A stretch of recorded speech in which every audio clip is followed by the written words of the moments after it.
Okay. Ma'am, shall I Sure. start presenting? Yeah, Ma'am, please present. okay, ma'am. Yes. 50-year-old male patient named Mr. Govind, who is a daily laborer problem, came to the OPD with complaints of abdominal distension for 1 month and fever for 1 month. The patient was apparently normal 1 month ago, after which he developed abdominal distension, which was insidious in onset, gradually progressive, localized to the upper quadrant. There was no known aggravating or relieving factors, no postural Which was variation, first? Is the abdominal distension first or fever first? Ma'am, actually fever was first. He developed Yeah, you fever start with the first. fever then. Okay, Okay. ma'am. So Okay, which ma'am. one starts Okay, first? ma'am. That's a fever with the localizing signs, ma. Okay. Okay, So what ma'am. is the Okay, difference? If ma'am. the patient has got, you just tell me, if the patient has got fever and then abdominal distension, what could be the causes? And if the patient has got abdominal distension and then fever, what are the causes? If fever is first, then it's infection which came first, and then the infection caused any So, abdominal problem. so if the patient has got abdominal distension and then fever, it is not the infection, is it? Ma'am, it will be Fever means it's an secondary. infection, ma. Give me an example. Secondary. Okay, ma'am. Ma'am, tuberculous peritonitis may have fever first and then abdominal distension. Okay. Then Ma'am, Then, malaria. if it is abdominal distension and then fever,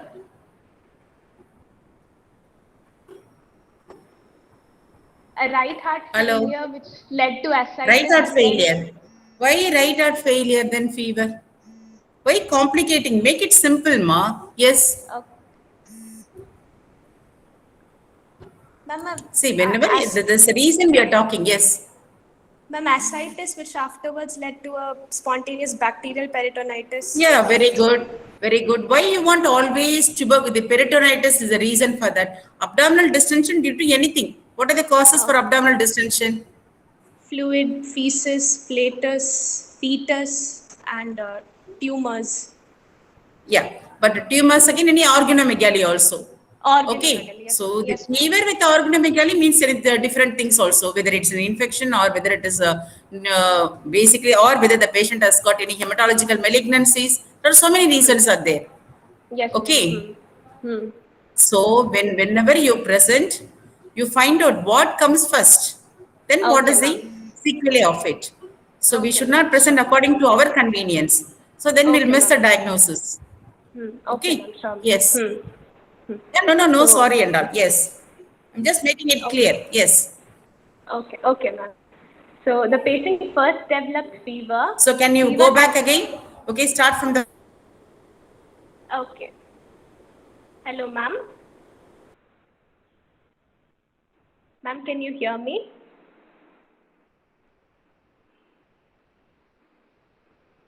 Ma'am, we can't hear you, ma'am.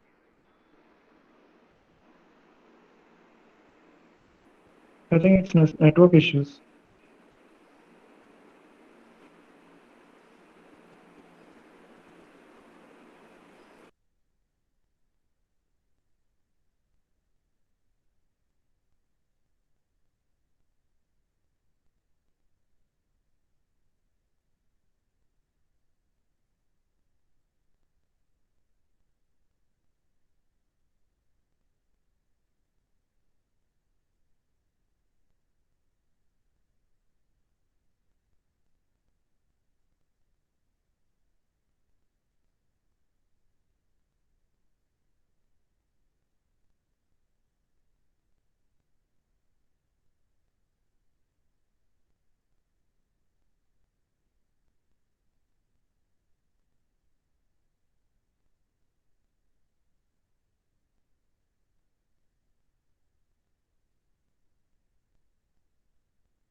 வருதா?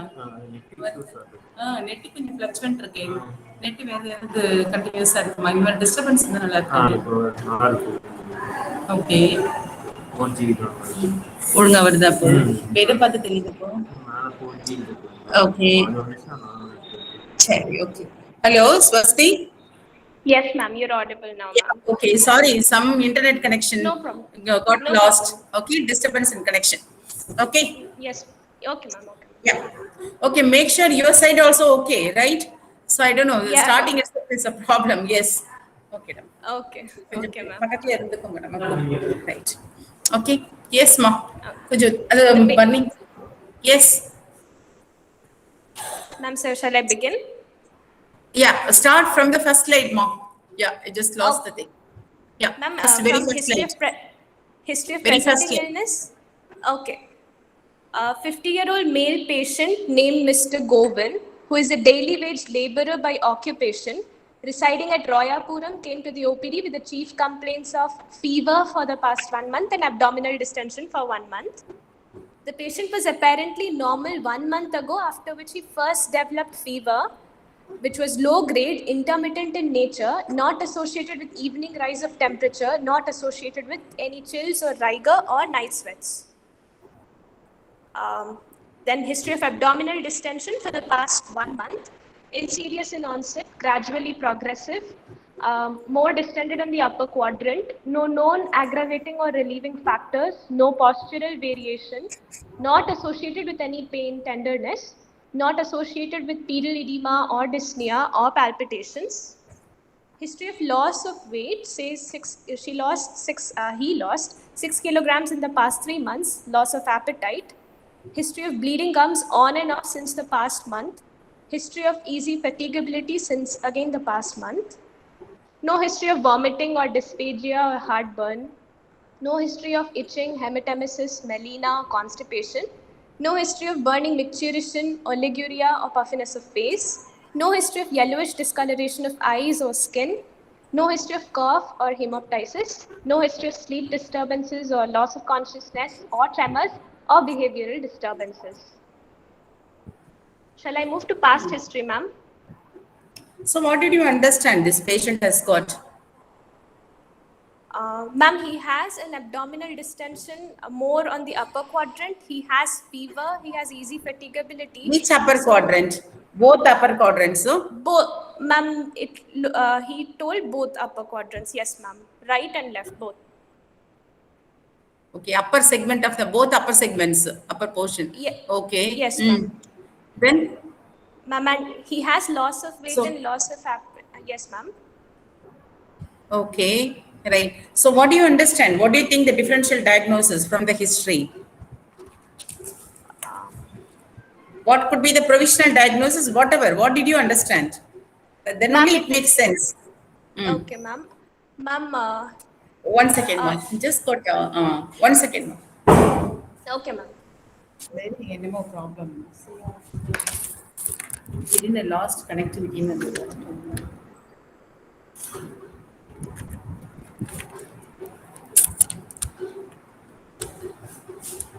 okay, right. Okay, the right left left.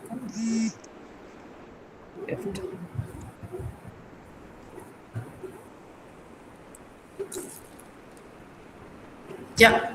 Okay, Swasti. Yeah. Yes, ma'am. Yes. Patient most likely has hepatosplenomegaly, Hmm. and since he has fever, it could be infectious in etiology. So might be some hepatitis or peritonitis. இன்னும் கொஞ்சம் குறைச்சு. Yeah. Tell me again. What are the causes? What could be your provisional diagnosis? I mean, hepatosplenomegaly, ma'am. Hmm. Okay.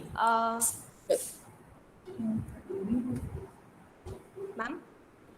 Yeah. 1 second. 1 second. I'm just getting adjusted. Okay. Okay, ma'am. No problem, ma'am. Understand? Right. Okay then. Yes. Yes, ma. Right. Why hepatosplenomegaly, ma? Why can't it be just hepatomegaly alone? Why can't it be? Ma'am, he has bleeding gums history, Mm. which are on and off, and he also has easy fatigability, so it could be a hematological disorder. Okay, tell me the causes actually. If the same, since you have been given all this history, everything is given, you are finding out the very easy. So if the patient come with the, so how can it be just 1 month duration along simultaneously patient will have hepatosplenomegaly? Is it possible? Ma'am, patient would have been asymptomatic and then it would have been an acute exacerbation. What is acute exacerbation? Why? You can't be saying it is. This is not something like a symptoms getting acute exacerbated, isn't it? So you should be very, very clear. So otherwise, okay, I agree with you. What do you say by acute exacerbation, the fever?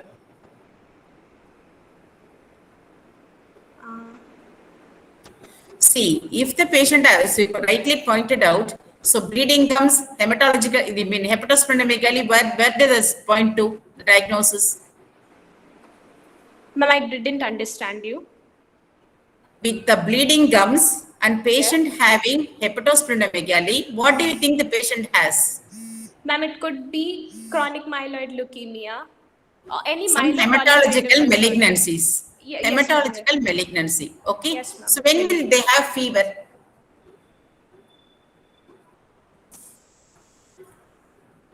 What will cause fever in those patients? Hypermetabolic state, ma'am. Neutropenia. Neutropenia. Okay, ma'am. Okay. So we never know. So one thing is, as you said, patient may be having problem for a while, suddenly developing fever and getting sick. Okay. So underlying malignancies, that's the reason for the FUO. Okay, ma'am. Okay. What is Okay, or ma'am. PUO? Pyrexia of unknown origin or fever of unknown origin. Okay. What Yes, made the ma'am. patient to have fever? Okay. It is not exacerbation. It is basically Okay. due to some complications. Okay, Okay. ma'am. So Okay. patient probably would have developed a neutropenia or Okay, some kind ma'am. of, okay. So Yeah. predisposing to the infections. That is the way you should think of. Or otherwise, Okay. you should make sure you have to find out clearly, okay, with the patient which came first. Is a fever first or abdominal distension? Okay. So again, Okay, with ma'am. abdominal distension, upper segment, should be very, very, you should be asking so many causes. Okay. It is not the both the organomechally. It could be just the liver alone. Okay. Okay, So ma'am. how do you know Okay. this is not, making, this patient, how old is he? 50 years, isn't it? 50 years. Yes, ma'am. So many other chronic infections also you have to ask for.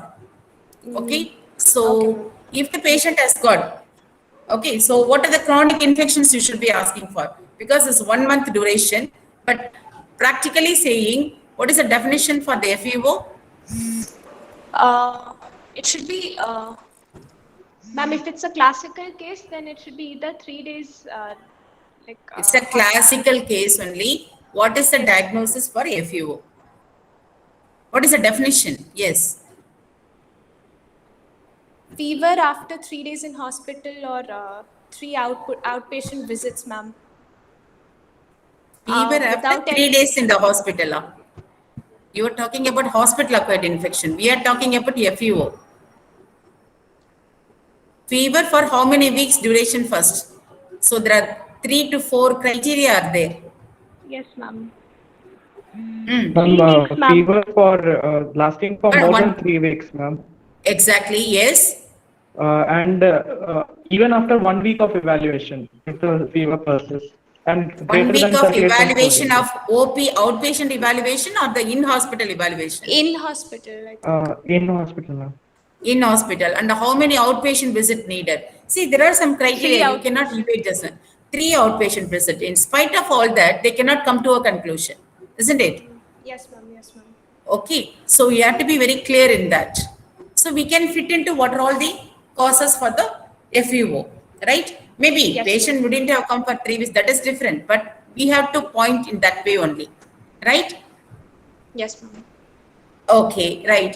And then see, given the history of the bleeding gums, that's okay. And that could be due to the other causes also. What are the other causes for bleeding gums? Vitamin C deficiency. Yeah, scurvy. There is a nutritional causes could be there. So is easy fatigability and the bleeding comes. What is the reason for easy fatigability? Could be anemia, Could be anemia or second thing. malignancies again. Yeah, malignancy only chronic anemia patient will have anything else. So you should not be fixed. You should have an idea, open mind. Okay, ma'am. What will come? What is Hypoproteinemia, ma'am. hypo? Proteinemia. These all nutritional causes. You are talking about nutritional again. What are the other causes for the easy fatigability? Low cardiac output. Myasthenia Yeah, gravis. exactly. Low cardiac output. Exactly. Myasthenia again. When will you get myasthenia? Is it simply easy fatigability? Suddenly, Evening fatigability. exertional fatigability. It's not easy fatigability. If he, I mean, in the evening fatigability. Say if he sleeps well, he rests well in the afternoon, then he gets up in the evening. So will he feel tiredness? No. After resting, is going to be better. It is called exertional fatigability. Okay. Okay, ma'am. Okay, so Okay, you ma'am. can, yeah, right. Then, so your questions, everything should point out this is only the organomegaly, right? And again, Yes, in the ma'am. organomegaly, whether there is infection there, it is simple. When the patient has got any inflammation pointing there, or whether collection anything. Okay, your question should be, what are the other questions? So that's what I'm pointing out. You tell me, what are the other questions you will ask for? Ma'am, if there is any postural variation, Postural There is- variation in what? abdomen distension itself, ma'am. Abdominal distension, postural variation. Why? Ma'am, in ascites, the abdomen might be distended while in standing No, posture. we never. No, ma. That is only for the pedal edema. Okay, ma'am. Okay, there is Okay, nothing to ma'am. do with the hydrostatic pressure there. Okay, ma'am. Okay, ma'am. Okay, don't worry about that. Right? Any other thing? What are the other questions you'll be asking for? Associated lymphadenopathy, ma'am. Generalized Very good. lymphadenopathy. So, yes, very good. Any swelling of the nodes? Excellent. Then, Any skin pigmentation to rule out Kala Azar? yeah, but that is not very common, isn't it? Colors are okay, but how many cases we have seen colors are? Yes, anything else? So she has been pointing out about the complaint, first complaint of itching, pruritus, then she is Yes, talking about yes. jaundice, isn't it? So Yes, ma'am. you should ask about the jaundice and ask about the itching also. Yes. So you should program it nice way, structure it nice way. Okay. What is the difference if the patient has got jaundice and then pruritus? Ma'am, it's jaundice. If it's itching, then it's obstructive jaundice. Swasti, Yes, ma'am. hello. Ma'am, can you hear me? Swasti, can you hear me? Ma'am, I can hear you, ma'am. Yeah. What is the difference between the pure jaundice or jaundice with the itching? What is that? Obstructive jaundice leads to itching, ma'am. Yes, because of the why? Ma'am, bile salts are deposited under the skin, and bile salts will emulsify the fat which is surrounding the nerve endings in the skin. So Okay, the what are nerve the endings causes are for the exposed. obstructive jaundice? Obstructive jaundice. Ma'am, Yes. What are the Hello, causes? Yeah. Rubin What are the Johnson. Pardon? Dubin Johnson. These are all congenital, man. This is 50 Carcinoma years head old. of the pancreas, ma'am. Carcinoma head of the Carcinoma, pancreas. head of the pancreas. Before that, something Primary biliary treatable cirrhosis. condition. Primary biliary cirrhosis. Again, it is very common in females. yes. Okay, very common in females. And Cholestasis. yeah, exactly. The CBD stones, bile duct stones. Okay, so they should be asking what are the history? What is the triad then? You should be asking about. Charcot's triad. Charcot's triad. What is a triad? Brady- And what is Bradycardia. Wow, we are asking in the history. You are talking about bradycardia. Why? Uh, uh, c- Pain in the I know Murphy Intermittent sign, pain, ma'am. jaundice, fever, ma'am. Murphy sign. Okay. Fever, Intermittent jaundice, pain, Jaundice jaundice and and fever. upper intermittent abdominal pain. pain. Yeah. Okay, see, straight away you should not jump into the, the malignancy first. Any other treatable causes, anything else is there.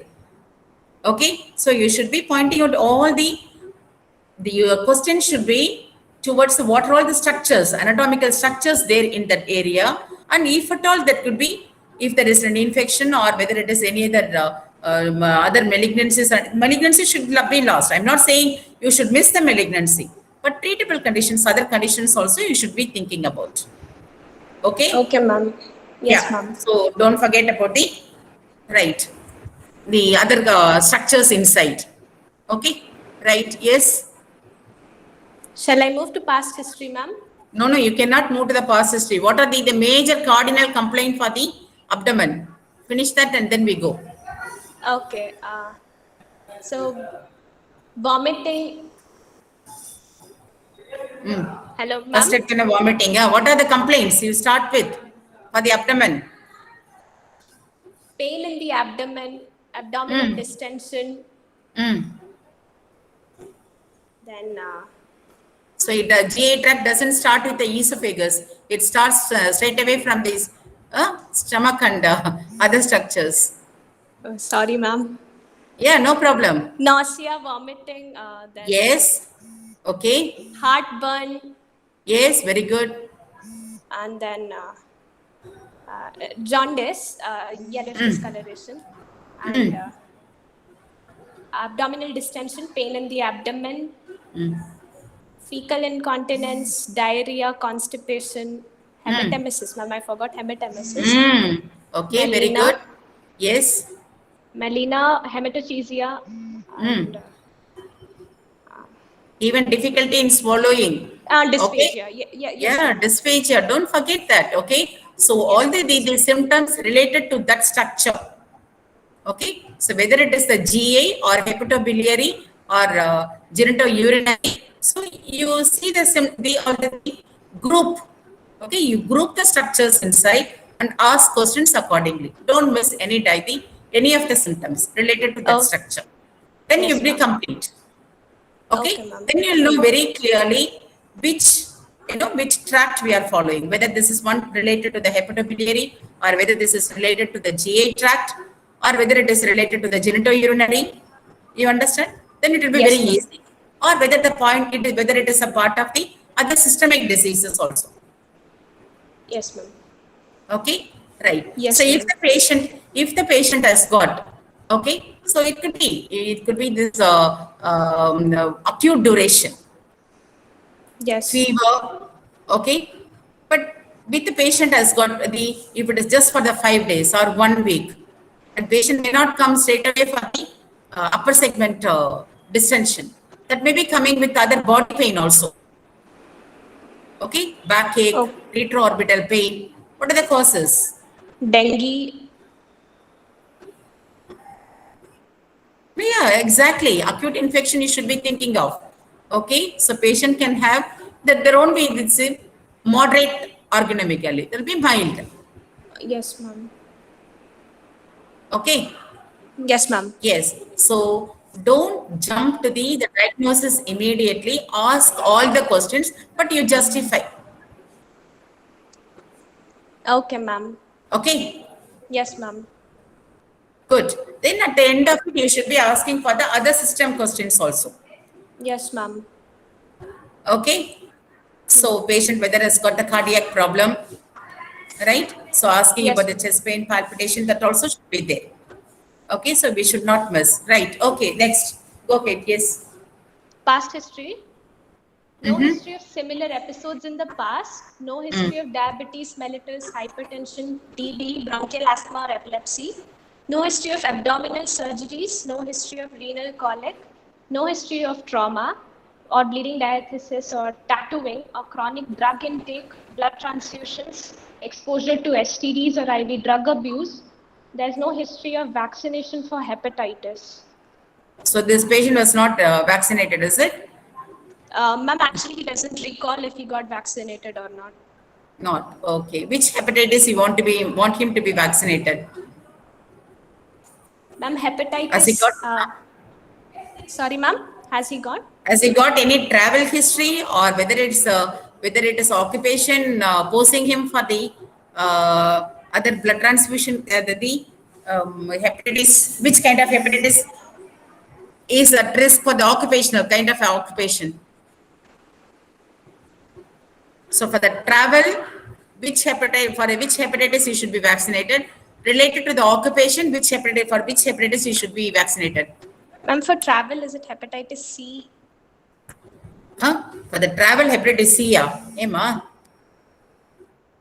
Hepatitis Yeah, A, ma'am. exactly. For the travel, he has to be vaccinated for hepatitis A. And then occupation, what occupation? Again, Healthcare worker. very good. Healthcare Hepatitis workers in the B form of the, hepatitis B and C. Okay, especially dialysis technician. You understand? Whoever handle with any frontline, the what is that? The workers who handle the medical waste, okay, and especially the dialysis technician, whoever handle with the body specimens, okay, body tissue specimen, and then blood products. Get the Okay, point? ma'am. Yes, Yeah. ma'am. So including the HIV. So I mean, sorry, you cannot be vaccinated for HIV. You take protection, but a B and C. Sorry. Right. Okay. Good. Why history of renal colic for abdominal distension? Past history. Ma'am, renal colic itself can be a palpable mass in the abdomen. For the palpable mass in the abdomen, you will be asking renal colic. Why? Or which mass will be palpable? Why should you have the renal colic?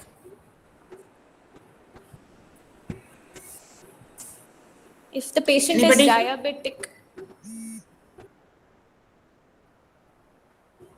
See, for this patient, fever and upper segment, upper quadrant, he has got the distension.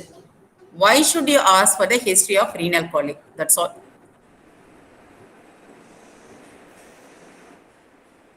Ma'am, kidney stones will recur often, ma'am. Kidney stones recur often, so you'll become distended, is it? There's abdominal distension, no? Upper ma'am, quadrant renal distension. stones in itself can be infected. Yeah, okay, but why should I have the distension, ma? For 1 month, you should be continuously having the fever and distension. Did you ask the question related to the micturition? Yes, ma'am. The patient didn't have any burning micturition or Yeah, that is okay. oliguria. What else could be there? What else? What is the provision? What kind of problem they'll have? Loin Polycystic fullness. kidney. Okay, Okay, yes, ma'am. polycystic kidney, they can have the large kidneys. Okay, Yes, ma'am. right. But the patient can have, but again, there are other things also will be there for the patient. This is prone to have the stones and hematuria, very common.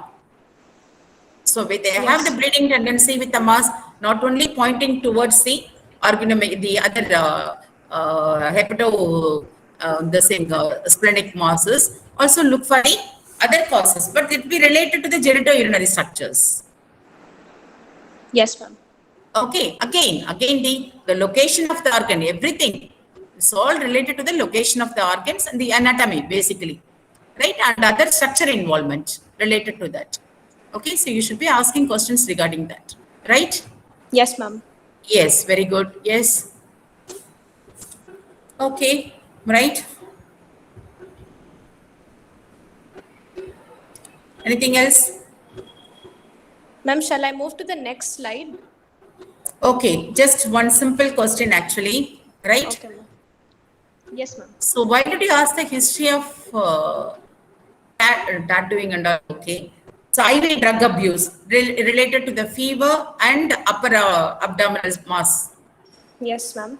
Ma'am, hepatitis B can spread through blood and blood products. So, Anything else? Anything else? okay. HIV, ma'am. HIV.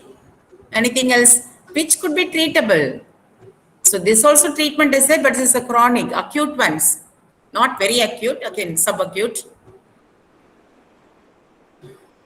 That is the initial thing you should be thought of.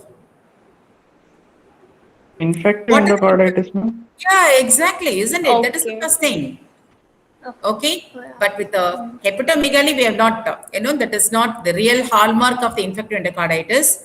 Okay, but fever with the splenomegaly, prolonged history of fever, okay, we have to rule out, right?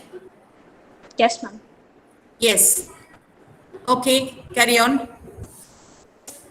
So family history, there's no history of similar complaints in the family and no other significant family history. Personal history, patient consumes mixed diet, has normal bowel and bladder habits. He has a normal sleep-wake cycle and there is no history of any substance abuse. Okay. Treatment history, Right. Yes, ma'am. No smoking and no alcohol. Substance abuse doesn't mean smoking and alcohol. Substance abuse is different. Okay. Okay, ma'am. Okay, ma'am. Okay, ma'am. Okay, right. Yes. Treatment history, patient is currently only on oral paracetamol for symptomatic relief of fever and there is no other known drug allergy. So, Okay. Summary. Summary, yes. Mr. Govin, a 50-year-old daily wage laborer from Rayapuram, came with presenting complaints of gradually progressive abdominal distension and low-grade intermittent fever for the past 1 month. He also complains of bleeding gums on and off and has had significant weight loss and loss of appetite. Yes. Based on the presenting history, ma'am, probable system involved is reticuloendothelial system.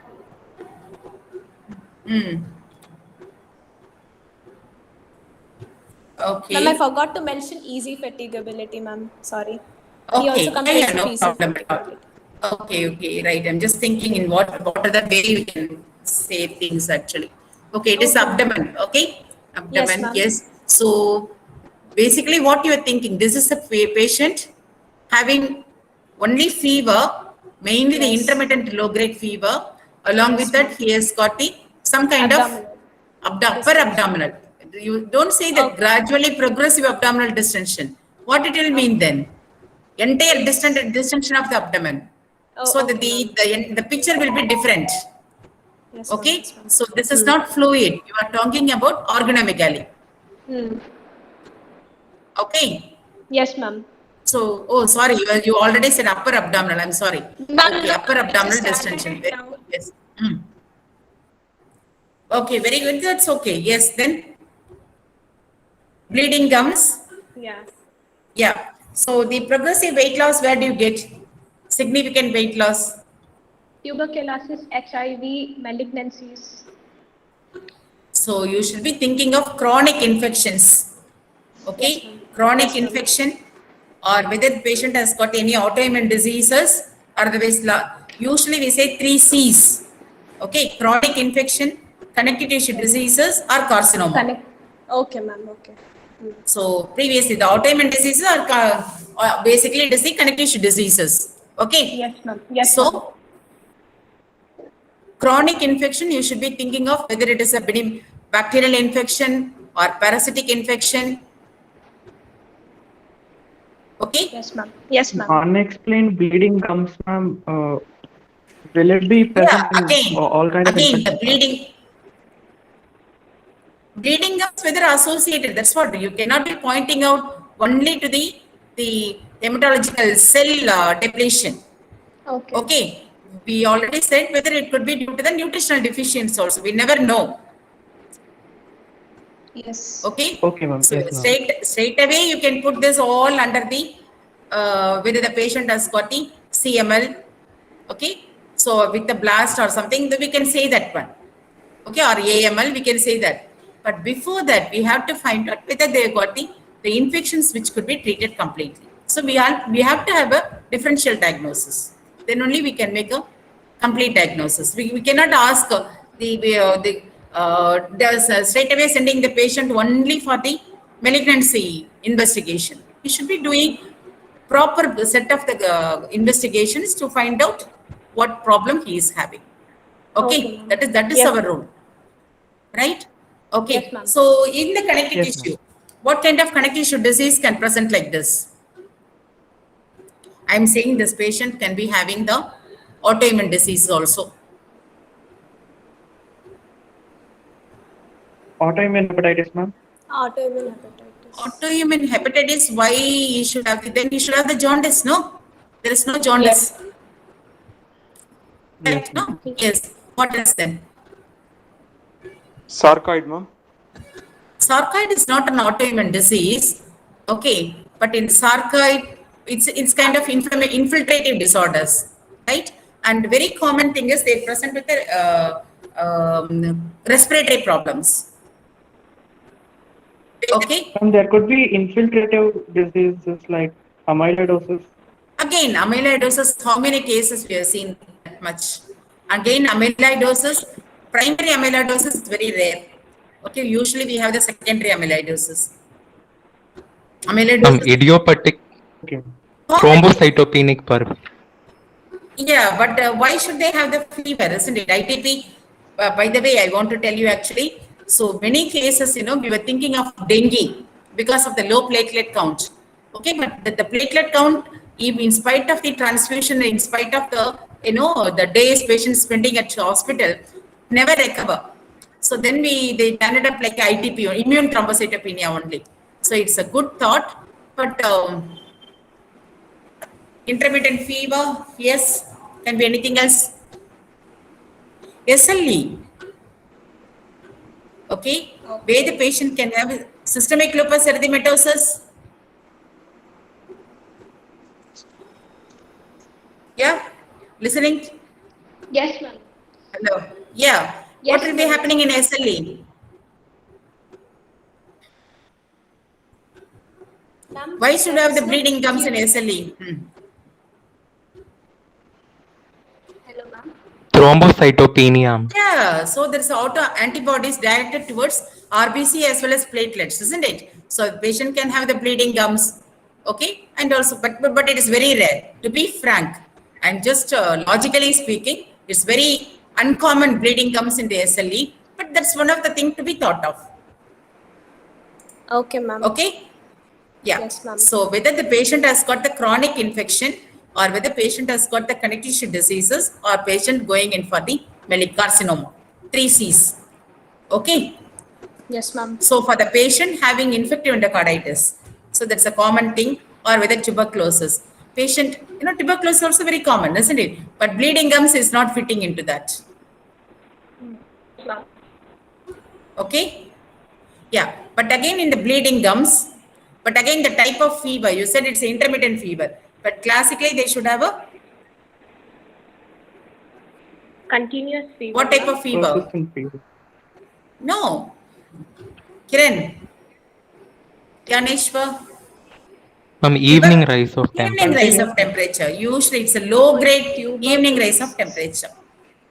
Tuberculosis. But infective endocarditis, okay, the patient will be very sick. Okay, because of that bacteremia, they'll have the very sick state. Not like this. All organs, the entire organs, maybe other organs also can be affected, like a cardiac. Right? What kind of cardiac problem they can have?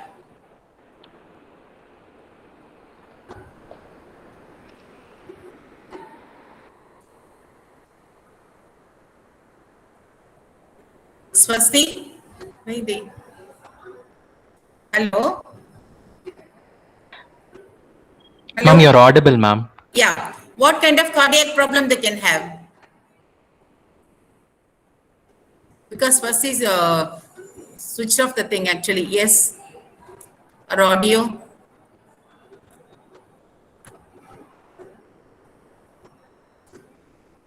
Kiran? Ma'am, infective Yeah. endocarditis. Yeah, in infective endocarditis, what kind of cardiac problem patient will have? Ma'am, there'll be hepatosplenomegaly, ma'am. Cardiac problem. Yeah, with the hepatosplenomegaly only we are going to the diagnosis. Yes. Tricuspid Constrictive pericarditis regurgitation. can also. Constrictive pericarditis is the tuberculous manifestation. New onset murmur, ma'am. Ma'am, am I Yeah, audible? TR. I already said TR because I've been waiting for you guys. You didn't answer.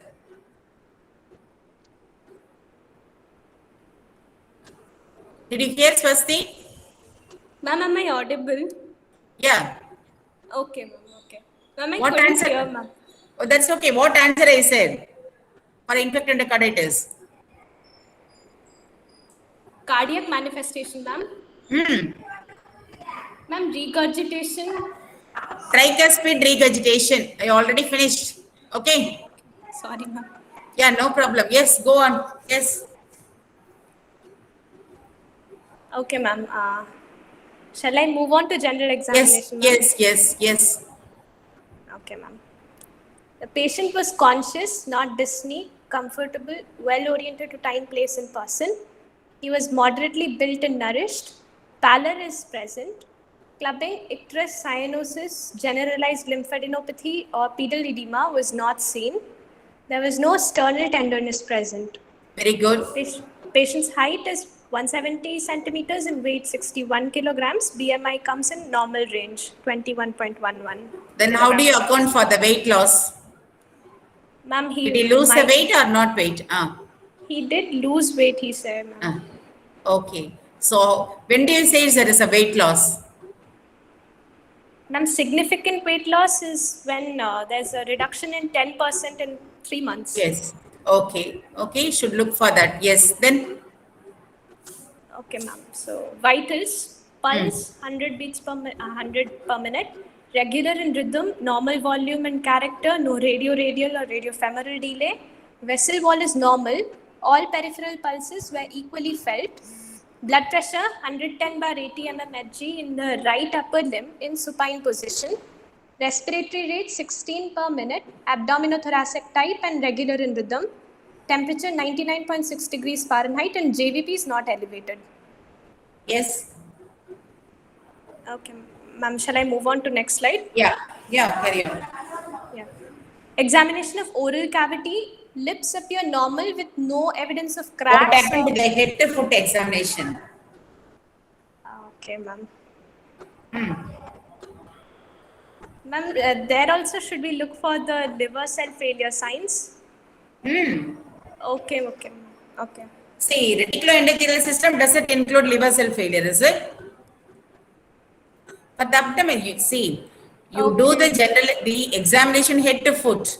You look for the markers, right? Okay, ma'am. Yes. You got a bleeding gums. What are the reason for bleeding?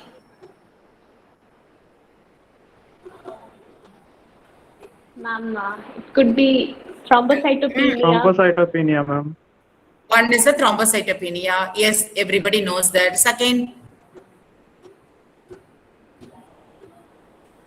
Collagen disorders.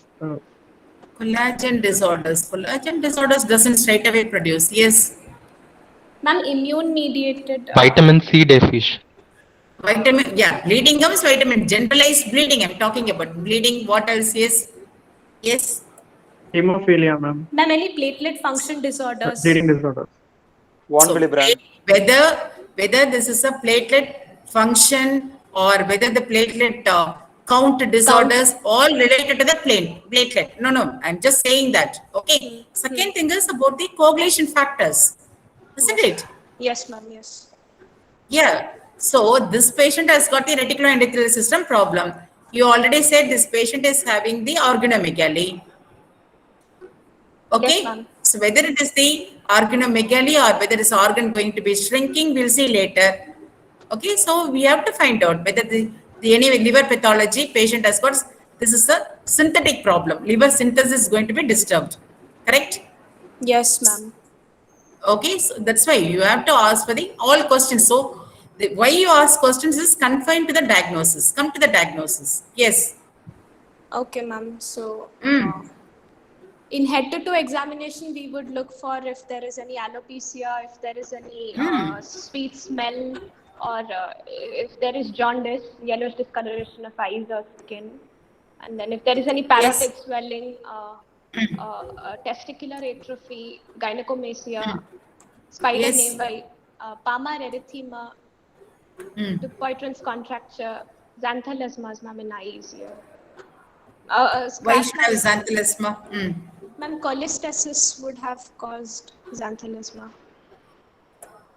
So usually the primary biliary cirrhosis, okay, they can have.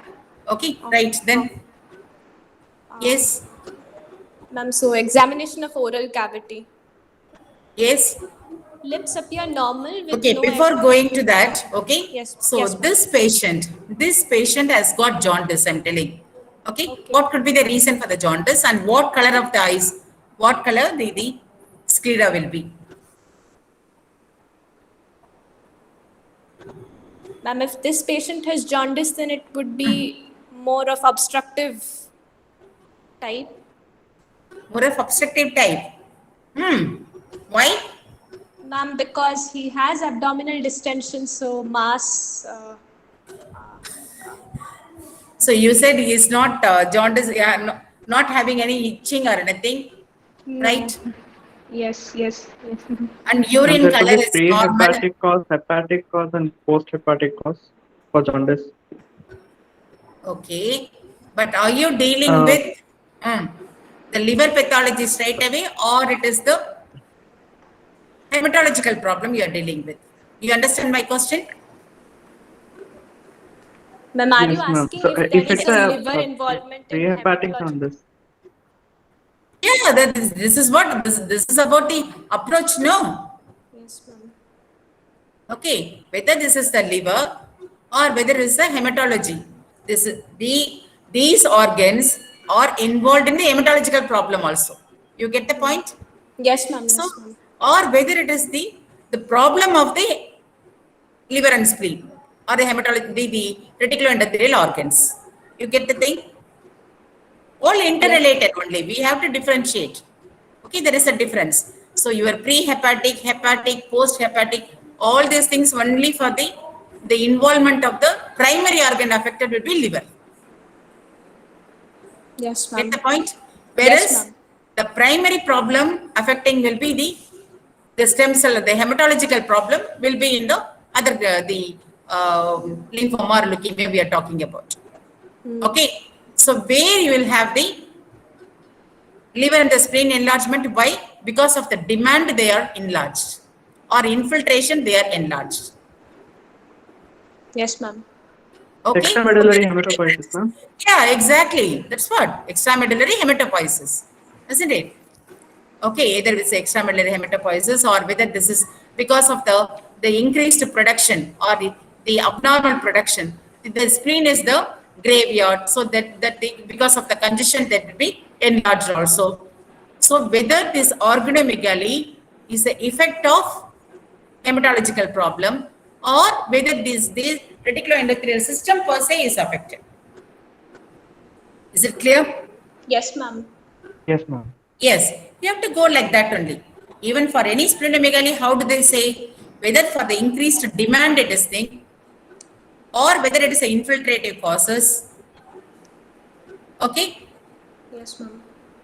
okay, so you have to approach like that. Then only we can have the diagnosis, proper diagnosis. Get it? Yes, ma'am. Yes, yes. Okay, Ma'am, go on. ma'am, that question that you had asked, so what color sclera? Yeah. So now tell me the jaundice. I missed that. Why should I have a jaundice? Now having the clarity. Okay. This patient is not the affect is not with the organs per se. Straight away, there is no liver or the spleen, whether they are infected or whether they are fibrous. That is different. Okay. Yes, They are not directly affected by that. This patient is having problem with the his hematological system. Yes, ma'am. Right? So what will happen Yes, to the ma'am. jaundice? Why did they have, if they have jaundice, what type of jaundice they'll have? Hemolytic jaundice. Exactly. So this is a load, increased load of the cells. Okay, they'll have hematology. I mean hemolytic jaundice. If the patient has got the straight away they have the infection, the problem of the liver and the spleen. That's the primary cause. Then you have to look for the infective causes, whether they got the hepatitis, the sequelae of the hepatitis or whatever. Okay, then you'll be having hepatocellular jaundice or obstructive jaundice. Okay. Clear? So Yes, what will be ma'am. the color of jaundice? What will be the color of the eyes in hemolytic jaundice? What will be color of the eyes in the hepatocellular jaundice? What will be the color in the obstructive jaundice? Somebody? Yes. It will be colorless, ma'am, in Will be, hemolytic jaundice. urine only will be colorless, pa. Oh, okay, ma'am. Hello. Urine only will be colorless because there is no bile pigments going inside. Okay. Okay, ma'am. Okay, ma'am. Okay. But definitely they'll have jaundice. Yes. Yes, Kiran. Agreed or not? Yes, ma'am. So it is an acaloric jaundice. It is mainly for the urine. Right? The eyes will Yes, have the ma'am. color of the jaundice. Yes. What color they'll have in hemolytic? What color in hepatocellular? What color in obstructive? Why Vinod Kumar? Somebody is Sweta. Everybody quiet. Everyone. So you can interact. Yes. Otherwise, it will be boring. Ma'am, lemon yellow, ma'am. Lemon yellow where? Hemolytic jaundice. Hemolytic jaundice. Lemon yellow. Lemon. Okay. Lime yellow where? Can you confirm and tell me later at the end of the class? Okay, ma'am. Ma'am, Yeah, dark find out. yellow. Yes, ma'am. Dark yellow. Dark yellow, lemon yellow, orangish yellow. There is nothing called dark yellow. It's orangish yellow. Okay. Okay, ma'am. Okay, and then the lime yellow. Okay, so lime yellow will be which color? What is lime yellow basically?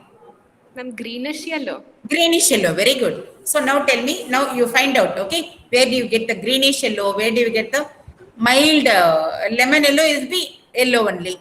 Whereas orangish yellow will be very dark, isn't it? Dark, So where do you yes. get all these things? Yeah, you tell me the jaundice according to that, right? Excellent. Okay, Then, ma'am. good.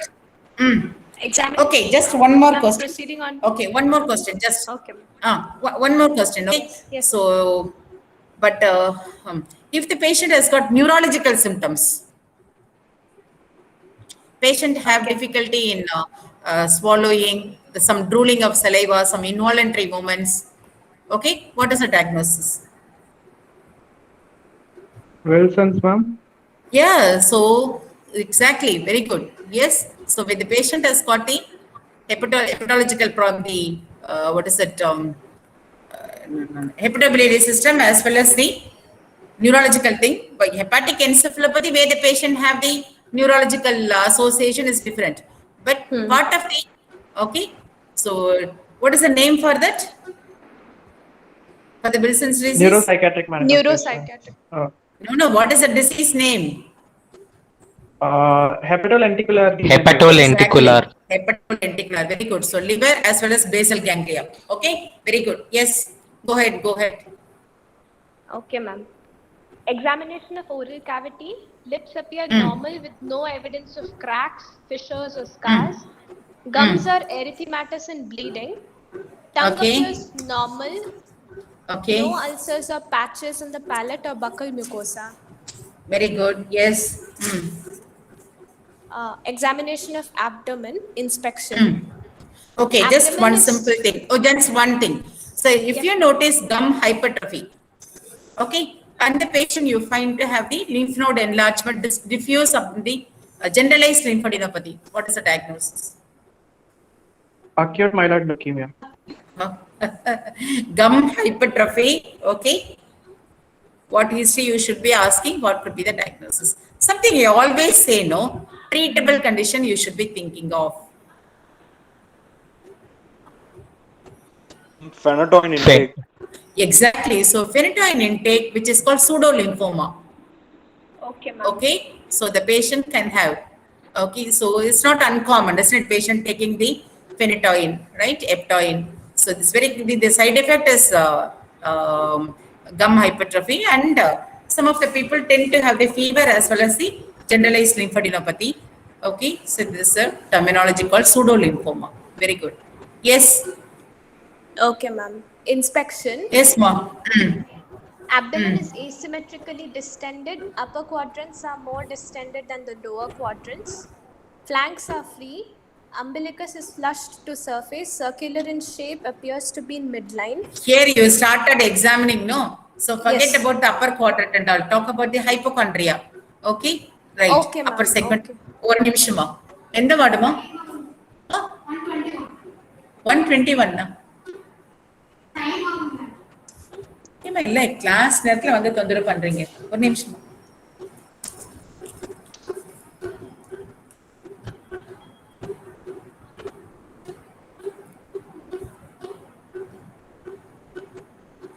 Seal கீழே போட்டுருக்கேன் S மா carry on மா S Swasti go head Yes, ma'am. Yes, ma'am. So, umbilicus is flush to surface, circular in shape, appears to be in midline. All abdominal quadrants except you can't the say right. circular in shape, it's inverted. Okay. Okay. Okay. Okay. So whether it is everted or flush or inverted. So what is not, oh, it is flush to the surface, huh? Yes, ma'am. Okay. Okay, okay. Yes, then. So all Ma'am, one abdominal doubt, quadrants. ma'am. Ah. Yes. Ma'am, what is umbilicus flush to mean, ma'am? No, it's because of the intra-abdominal pressure. Okay. So normal contour of the umbilicus is lost. That's all.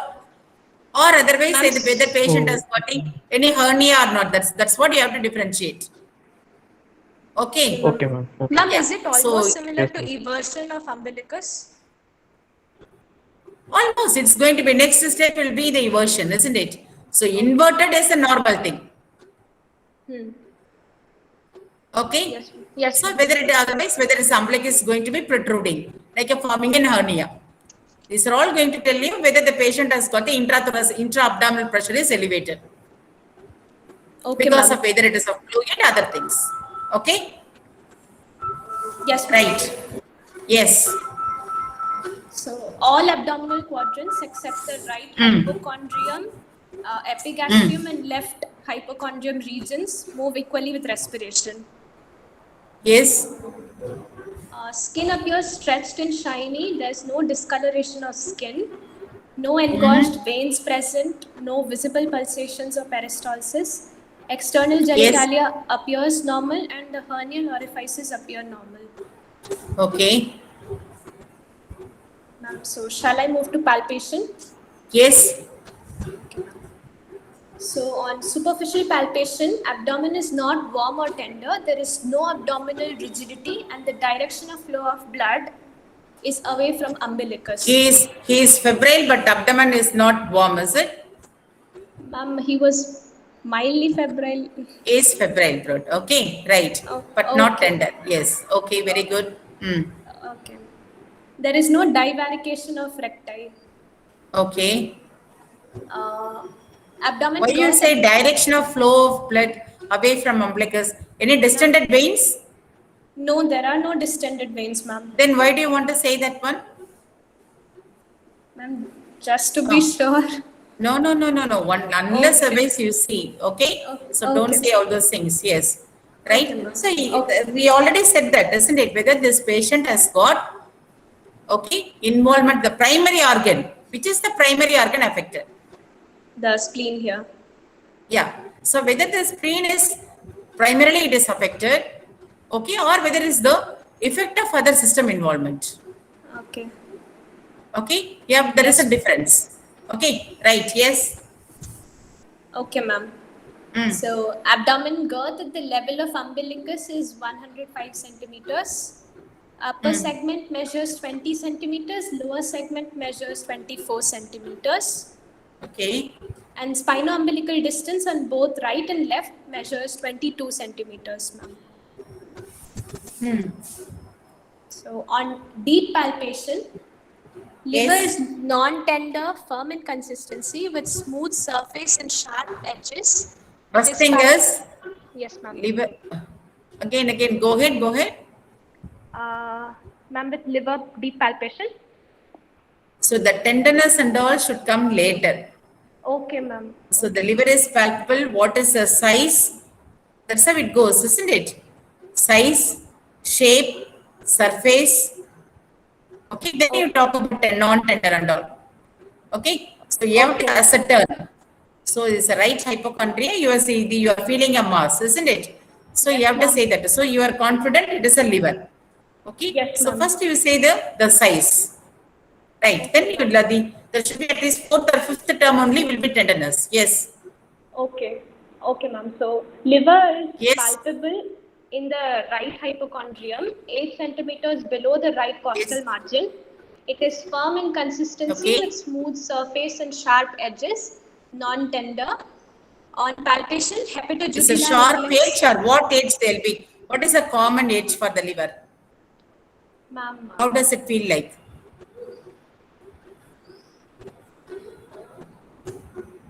ma'am, it What is a normal thing? Anatomy. So how does it look like, the liver? The edge, lower end. Ma'am, it will run Leafy oblique. edges. Okay. Oblique, leaf. It's a leaf-like, isn't it? Yes, ma'am. Am I right? Okay. Yes, ma'am. Yes. Okay, then. Okay, ma'am. So on palpation, hepatojugular reflex is present. Why you want to say hepatojugular reflex? Why do you want to say hepatojugular? Where do you get the hepatojugular reflex?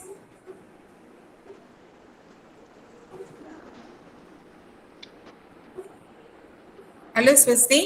Yes, ma'am. Yes, ma'am. I can hear you. Why did you commit that word, hepatojugular reflex? If you commit it, what is that? It says the patient has got the right heart failure. Yes, ma'am. Okay, you want to commit that? No pedal edema, patient not having any JVP. Why do you want to commit to that? And the complaint is mainly the fever, okay? And if you want the patient has got TR and the right heart failure, I agree with you. You want to make the diagnosis? No, ma'am, but to rule out. No ruling out. This is inappropriate thing also should not be there. Okay, ma'am. So I told you, isn't it? So you should be appropriate and it should be logic also. So you'll be diverting the examiner then. Okay, ma'am. Okay. So if the patient has got, if you think of infective endocarditis, then your point is well taken. Okay, ma'am. You get it? Yes, ma'am. Yes. So if the patient has got, yeah, otherwise don't make a mistake. Right? Okay, ma'am. Okay. Yes. Then, so it moves with the respiration. Why it is not there? Yeah. Okay, Moves ma'am. with the Sorry. respiration, then non-tender. Okay. And yes, then what is the liver span? If palpable below 8 centimeters, okay.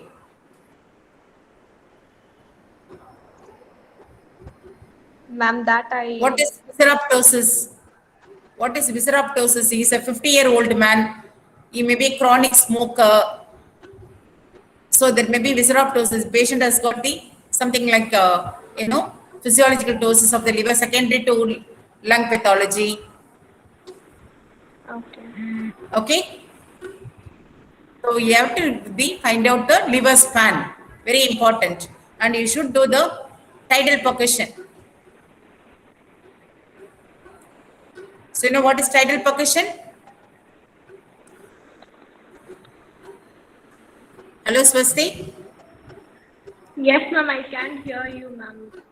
Yeah. Please. Don't feel bad and all. See, this is only your initial presentation, okay? Just mark it out and make a note of all these things, right? Make it better. That's all. Yes. Yes, ma'am. And you can ask questions. Even I may be wrong in saying yes. Then, yes.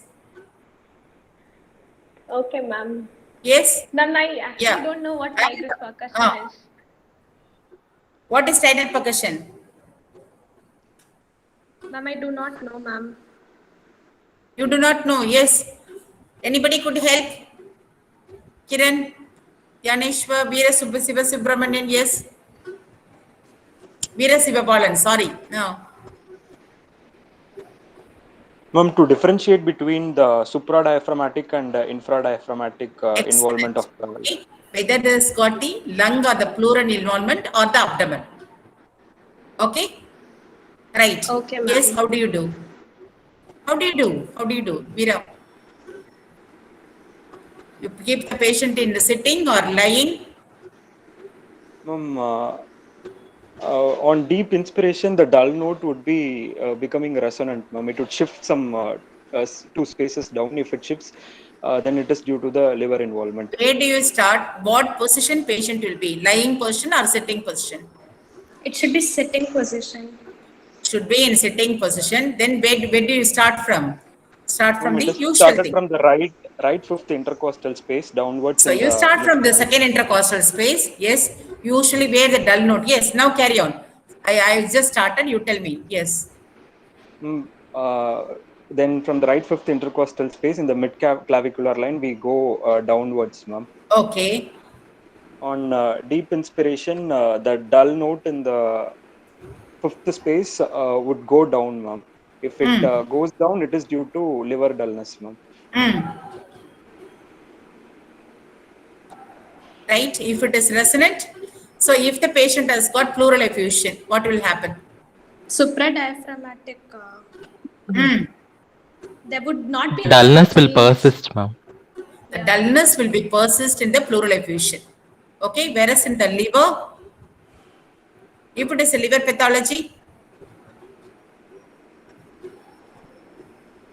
the lung The actually dullness will be present, ma'am. in the both. Then how will you differentiate? No, the liver pathology The should be dullness will resonant. become resonant, ma'am. The liver Yes. pathology will become resonant, ma'am, because Yeah, it when moves you down with take inspiration. deep inspiration, what will happen? Lungs lung will doesn't, be isn't resonant it? with that. Yes. Yeah. Yes. If it is going to be the lung involvement or the pleural involvement, then it will continue to be dull. Persistent. Okay? It continue to be, it either persist or continue to be dull. If it is going to be, if it is not the respiratory system, then it is going to be resonant. Is it clear? Yes, ma'am. Okay? Ma'am, can you repeat again, ma'am? I was not able to Ma'am, comprehend. I'll well. repeat it, ma'am. Yeah. I'll repeat it. Yeah, you repeat Veerasivabalan. Ma'am, Yeah, correct you me repeat. if I'm wrong, ma'am. Yeah, sure, definitely. Ma'am, from the right fifth intercostal space, we move downwards. So you start from the, yeah, that is the problem. If you start from the right fifth intercostal only, there is a problem. You start from the right second intercostal space We make the and come patient to the to area sit of the dullness. Okay, ma'am. We make the patient sit Come to the area of comfortably. dullness. Yes. After the patient is seated comfortably from right Yes. second intercostal space, we move downwards in the Yes. mid-clavicular line. Very good. This is basically done to differentiate between supradiaphragmatic and infradiaphragmatic involvement of the dullness. Yes. If on deep inspiration, the dull note in the fifth intercostal space becomes resonant, it is due to the involvement of the liver, ma'am. If Yes. the dullness persists even after deep inspiration, it is due to the pleural or lung involvement. Yes. Clear, no? Correct, isn't it? Yes. So what is the equivalent corresponding thing on the left side? Percussion. Which percussion is corresponding on the left side? Drop space. Drop Drop space. space. Very good. Okay. So yeah, what is the board for the drop space? Left costal cartilage. On right side, the left lobe of the liver. On the left Yes. side, it is the spleen, ma'am. Yes.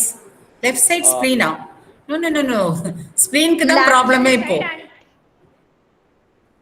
What is on the right? What is on the left? What is superiorly? What is inferiorly? superiorly there will be left lung, lower edge of the left lung.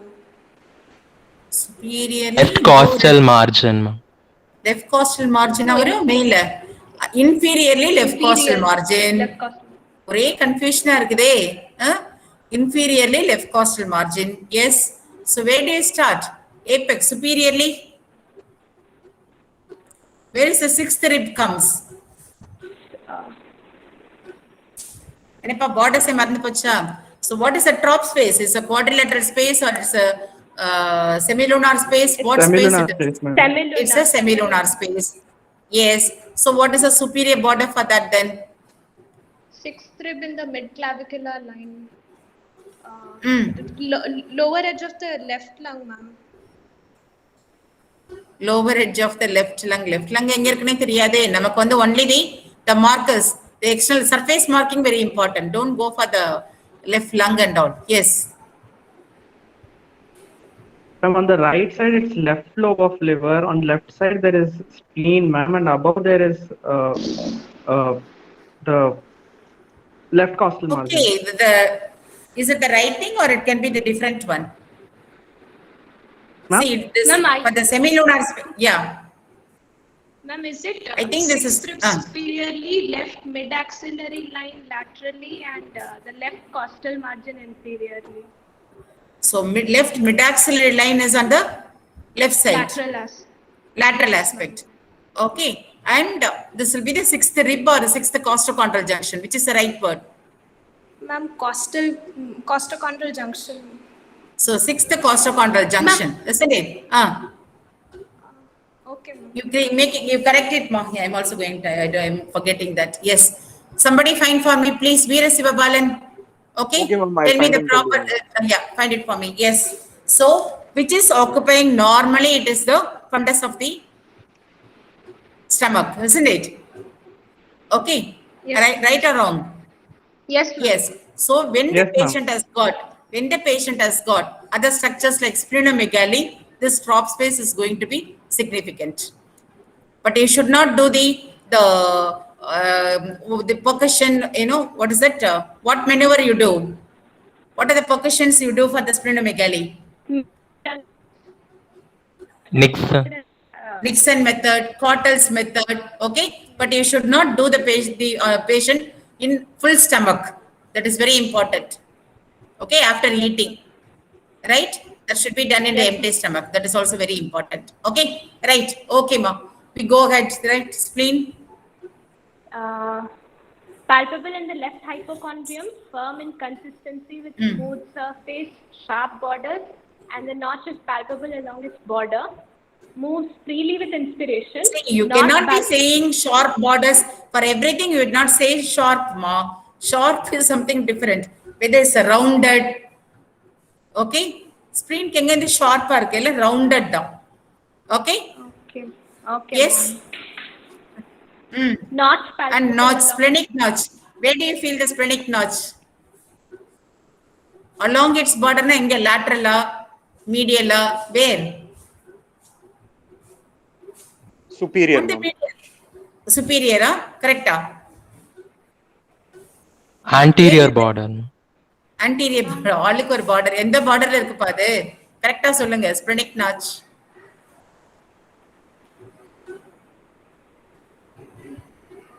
Okay, find out that. Yes, splenic. Hello, ma'am.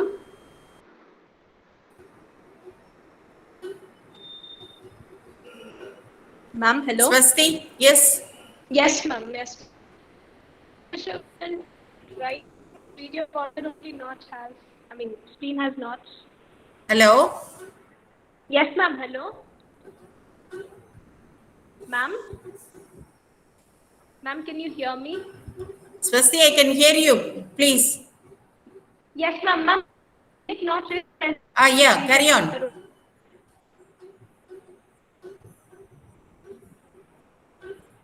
Hello, ma'am. Yeah, I think it's fine. Yes. Go ahead, go ahead. Yes. Okay. Continue, Notch is continue. Yes. Yeah. Yeah. I can hear you, ma, present. Yeah, please, yeah. Carry on. Ma'am, I think there is a lag. Can you hear me? Yeah.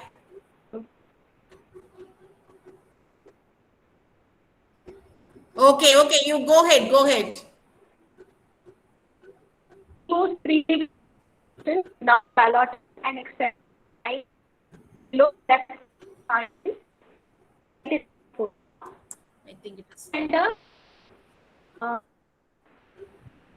not able to insinuate I fingers think some between ribs kind of and disturb. swelling. Ma'am, there is a lag. Okay. Okay, how to avoid that?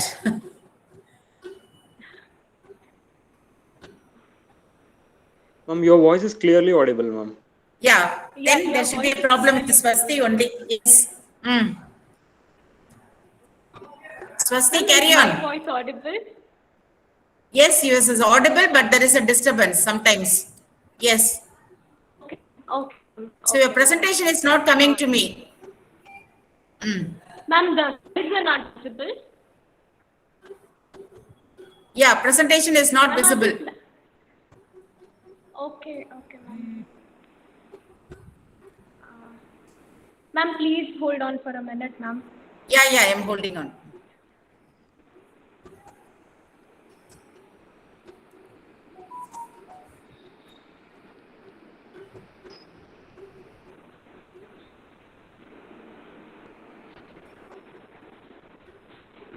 Is it visible now, ma'am?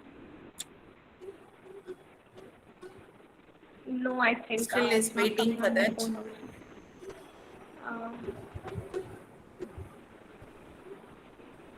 Ma'am, is it visible now? Screen, I cannot, Ma, I am not saying that. Otherwise, you continue. Okay, don't worry about that. You present. Ma'am, so sorry, ma'am. My signals are bad. I Yeah, think. no problem, no problem. You continue presenting. Yes, let's not waste. Yeah, it has Ma'am, come. are No you able problem. to see? Good. Yes. Yeah, I Ma'am. could see that. Ma'am, No there is issues. a Carry lag. on. Yeah, Ma'am, there is a okay. lag from my side.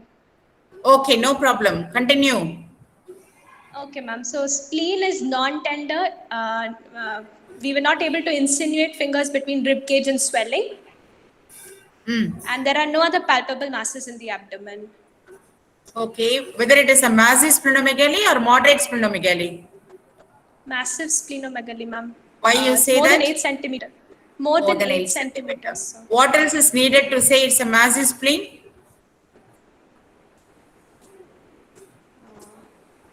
Ma'am, Weight of the spleen. Yes, ma'am. Yes, ma'am. What is that weight? More Ma'am, than here 1000 in the- grams. Okay, more than 1000 grams. Yeah, okay, right. Okay, ma'am. Yes. Shall I move on to percussion, ma'am? Yes. Okay. So, liver, upper border of liver dullness was percussed at the right fifth intercostal space along the midclavicular line on full expiration. The lower border of liver dullness was percussed 8 centimeters below the right costal margin along the midclavicular line on full expiration. Ma'am, I didn't note down the liver span, ma'am. You have to. Okay, right. Regarding the tidal percussion also, you should mention here. Okay, right then.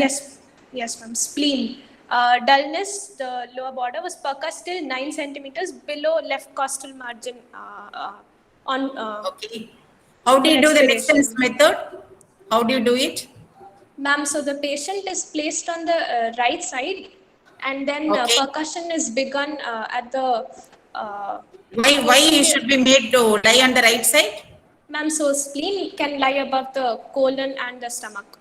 Very good. Yes. Okay. So percussion will be begun from the posterior axillary line, ma'am, at the lower level Okay. of the lung resonance. And Okay. then we proceed diagonally. Yes. And this diagonal is a perpendicular towards the lower mid anterior costal margin, ma'am. Okay. Right. Right. So Yes. the normally upper border would be 6 to 8 centimeters above the costal margin. I mean upper border of the dullness. And here it's if the dullness is more than 8 centimeters, it's splenic enlargement, ma'am. So here in this case, it's splenic enlargement. Okay. Right. Yes. So, But Trops- here you Yes, say ma'am. the dullness percussed till 9 centimeter below left costal. That's okay. This is basically when you cannot feel for the spleen. Okay, this is the one space below the what to say the you said earlier where the percussion note is resonant in the left side. Ma'am, I don't get you, Actually, ma'am. No. See, you have said the dullness percussed till 9 centimeter below left costal margin. That's okay. But Yes, actually, ma'am. the percussion over any organomegaly will be dull only. But Yes, what ma'am. basically Nixon's method? Why this is meant for? Ma'am, Where you don't have the palpable spleen. Okay. Yes, ma'am. Posterior Okay. axillary line. Posterior axillary line towards the left costal margin. Am I right or wrong? Yes, ma'am. So when the spleen is not extended beyond the costal margin only, this Nixon's method will be helpful. Okay, ma'am. Okay. Okay. So when it Yes, started enlarging, it is already it is a massive spleen is there. Yes, ma'am. Yes, ma'am. You can say that one, but anyway, now you have got the massive splenomegaly. There is no role for the Nixon's method at all. Okay, ma'am. So only Castell's method should be done here. Yeah, that's okay, isn't it? So here this spleen is already in your hands. Oh, okay, ma'am. Okay. So even the splenomegaly is there unless otherwise it is 3 times enlarged. It won't come beyond the costal margin. Okay, ma'am. Okay, ma'am. Okay. But it is pathological when it is, even it is double the thing, it is enlarged. It is if it is enlarged. To become Okay. palpable to you, it should be 3 times enlarged. You get the point? Yes. So even the minimal splenomegaly, you have to find out by the methods of percussion. Okay, ma'am. Or the Middleton's method, you are doing it. Okay, ma'am. Okay. So this is the massive splenomegaly where the Nixon's methods is invalid, not necessary at all. Okay, ma'am. Ma'am, so how should we write percussion Okay. in this case? Now, Ma'am, how should we write percussion? see for the percussion, what you here the percussion only thing is stop space is Dull. it is dull, and the second thing is this all the hypochondrium, okay, the left hypochondrium, whether the percussion note is dull or resonant, that's all. Okay, okay, ma'am. Okay. Yeah, and more than that, you have colonic band of resonance will be there, isn't it? Oh, okay, ma'am. Usually in the left hypochondrium, that won't be there. Okay. Yes, Yeah. ma'am. Right? Yes. Okay, ma'am. Do you understand now? Yes, ma'am. Yes. Yes, ma'am. Yeah. Good.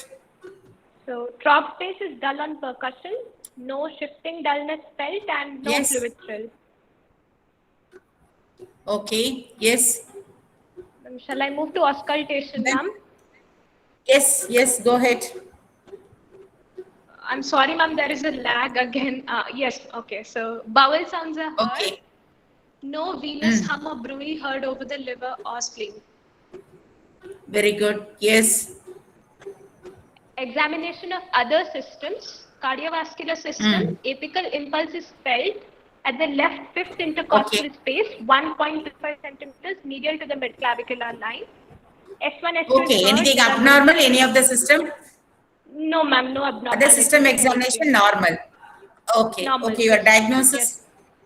Diagnosis. Ma'am, hepatosplenomegaly for evaluation, ma'am. Fever, hepatosplenomegaly. Yeah. You give us diagnosis, provisional diagnosis. Ma'am, I do not know how to write it down, ma'am. Is it CML?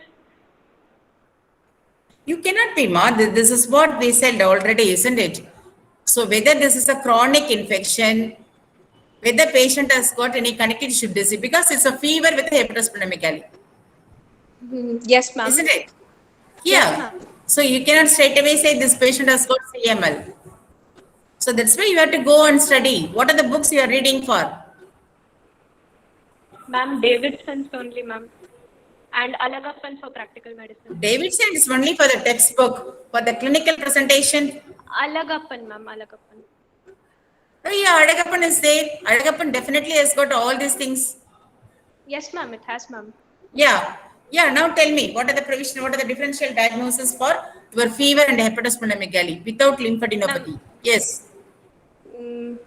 Chronic myeloid leukemia, primary myelofibrosis. See, this is only for the massive splenomegaly. Yes, ma'am. Okay. Is that what it is given in that? Is that what given in Adagappan straight away for a fever, hepatosplenomegaly, straight away CML and myelofibrosis? Malaria, ma'am. Oh, Malaria, you visceral have leishmaniasis. somebody having Adagappan in the hands? Ma'am, actually, Veera Sivabalan. I should say these with massive splenomegaly as well, ma'am. Fever with massive splenomegaly, ma'am. Why you conveniently ignore liver? Oh, okay, ma'am. Sorry. You cannot ignore liver, ma. Okay. Yes, ma'am. Yes, ma'am. Yeah. But you can say it's a massive spleen, that's okay. Liver is enlarged. ஒரே நிமிஷமா பட்டாச்சா எனக்கு என்ன ஒரே நிமிஷம் என்ன கொடுக்க போறீங்க எனக்கு No issues. Okay. All settled. Yes, ma. Sorry, ma. Right, yes. No problem, ma'am. Quickly. Ma'am, infectious causes, so malaria, visceral leishmaniasis, hemolytic anemia. Malaria, leishmaniasis, hemolytic anemia. Does it any correlation between them? What? No, ma'am, I'm giving differentials, ma'am. Okay, that's right. Anybody else? Veera Sivabalan, Dhyaneshwar, somebody come up. Disseminated tuberculosis, ma'am. See, there should be points. It's not guessing. So you have the book with you. Okay, what are the causes for hepatosplenomegaly? How do you approach? So basically, you should go with There is infectious causes, Yes. hematological causes, congestive causes, and storage disorder causes. Excellent. Okay, what are the infective causes? Infective causes can be malaria, leishmaniasis, and there could be disseminated TB, bacterial So- endocarditis. Yeah, you go with the bacterial first, then parasitic, isn't it? Okay, whatever. Yes, viral causes, the infective fungal causes. That's how you should go. Yes, and but it should be Viral common. Viral causes HIV, Yes, infectious very mononucleosis, good. Infectious fungal causes mononucleosis. Yes, histoplasmosis, yes. parasitic causes malaria, leishmaniasis. ma'am. Then Okay. hematological causes any lymphoma, leukemia. Then congestive cardiac failure. Myeloproliferative disorders, like Myeloproliferative myelofibrosis. disorders. Yes. Then Congestive See, states that's- like Any what malignancy, malignancy? secondary deposits. Okay, but will it happen in spleen as well? Very rare, isn't it? Very rare to have the splenomegaly. Splenic deposits causing it, isn't it? Yes, ma'am. Yeah, Yes, ma'am. unlikely. Yes. Then connective tissue disorders like SLE, rheumatoid arthritis, Very good. Felty syndrome, Welty syndrome, excellent. Yes. Then, Congestive causes. sarcoidosis, ma'am. okay, congestive causes. Ma'am, constrictive pericarditis. The constrictive pericarditis புடிச்சிருக்கேம்மா. Constrictive pericarditis la congestive causes. So right heart failure, okay? Just say that word. Yes. Cardiac failure, ma'am. Yeah, cardiac failure, congestive heart failure. Yes, very good. Yes, Butschiari syndrome. Buchiari syndrome. Buchiari syndrome, very good. Yes. So And storage basically, causes. okay, storage disorders. Yes. So Amyloidosis. as like, so you have to put under the headings. Okay. So then only we will be correct in the approaching. Whether this patient has got infective. Then second thing is the common things again, okay? Whether it is hematological causes, whether it is infiltrative causes, then about the vascular causes. Vascular edavadhu irukappa? Buchiari syndrome. Buchiari, exactly, right? Yes. Again, okay? So then you won't miss, and again the common things are common, okay? For the bacteria, in the infections also very common thing is, as you pointed out, malaria. So parasitic causes, that comes first. Again, don't forget about the viral causes. Apart from the infectious mononucleosis, what else can cause? Epstein-Barr virus, hepatitis virus, herpes virus, so CMV virus, HIV, ma'am. HIV, cytomegalovirus varuma. It's very common with all the transplant, post-transplant, very common. CMV infections. Isn't it? So don't miss that. Yes, ma'am. So unless otherwise you list it, you'll miss. Right? Don't point towards only the CML or the myelofibrosis first. Okay? Right. Now, Yes, ma'am. you've been talking about mass splenomegaly. Okay, how do you approach splenomegaly? Causes.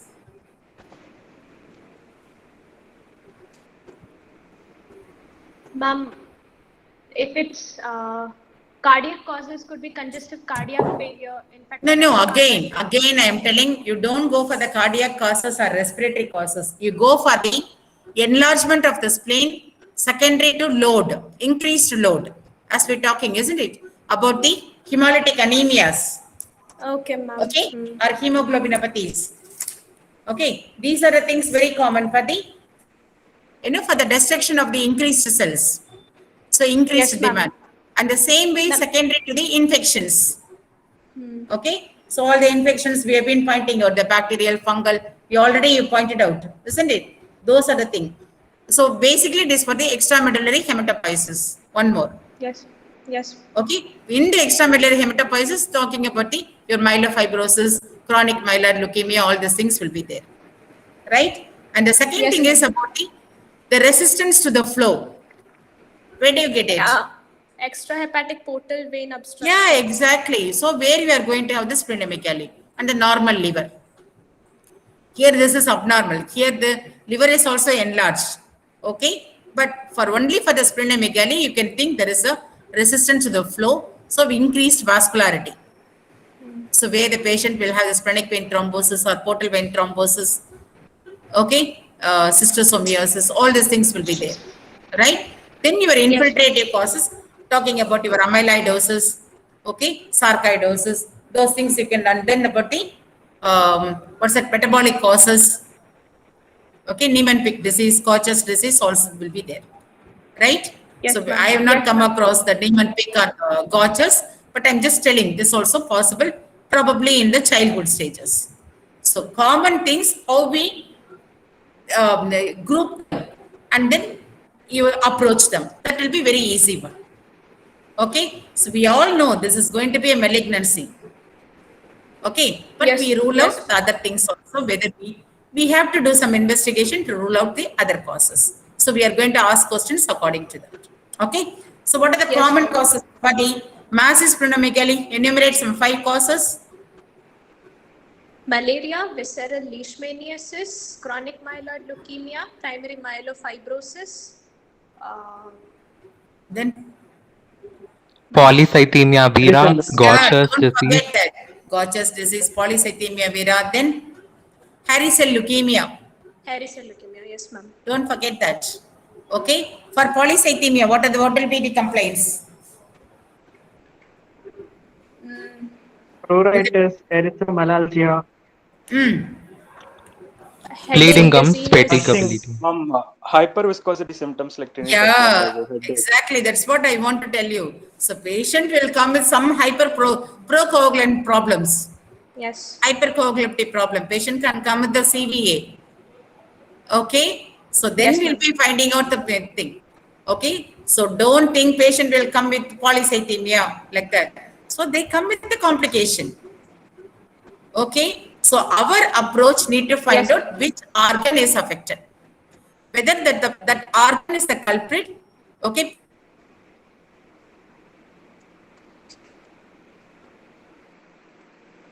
Am I audible?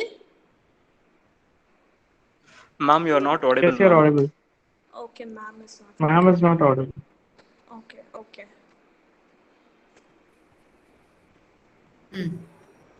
Ma'am, you were not audible, ma'am. Sweta, hello. Ma'am, now you are audible, ma'am. Swasti, are you there? Yes, ma'am, I am here, ma'am. Yeah. Am I audible now? Yes, ma'am. Yeah. Okay. Yeah. Okay. So then you ask questions according to that, right? Yes. So ma'am. what will be the investigations you'll be asking here? Complete hemogram, so hemoglobin, total count, differential count, ESR, RBCs, and platelet count. Yes. And then And also we have been talking about autoimmune diseases also, isn't it? Unless, you look for if they have any symptoms or signs, pertinent to that, you ask for the ANA, double stranded DNA necessarily, if necessary. Okay, not routine. Right? Okay. Why do you Yes. ask for the X-ray chest and CT abdomen, CT chest? Ma'am, Leukemia only, ma'am. Ma'am, sarcoidosis, ma'am. Sarcoidosis, even lymphoma. For staging, it will be useful, isn't it? Mediastinal So if they have lymphadenopathy, ma'am. lymphadenopathy, yeah, mediastinal lymphadenopathy, right? That's what I'm saying. Whether if the patient has got non-Hodgkin's lymphoma or patient has got sarcoidosis, okay, you can find out, isn't it? So when you ask, that should be useful one. Yes, very good. Yes. Okay. What is the confirmatory thing here? Investigation for this patient. Bone marrow aspirate. Bone marrow aspiration or bone marrow biopsy, which Biopsy. is superior. Okay, so you need to have, Biopsy. yeah, bone marrow biopsy. What do you look for in bone marrow biopsy? Okay, if the patient is CML, what are the genetic testing you will be doing? BCR ABL1 gene, Philadelphia chromosome, ma'am. Philadelphia chromosome, isn't it? If it is positive, what is the prognosis? If it is negative, what is the prognosis? Okay, Yes, ma'am. so which is good? Positive is good or negative is good? I think I already asked this question.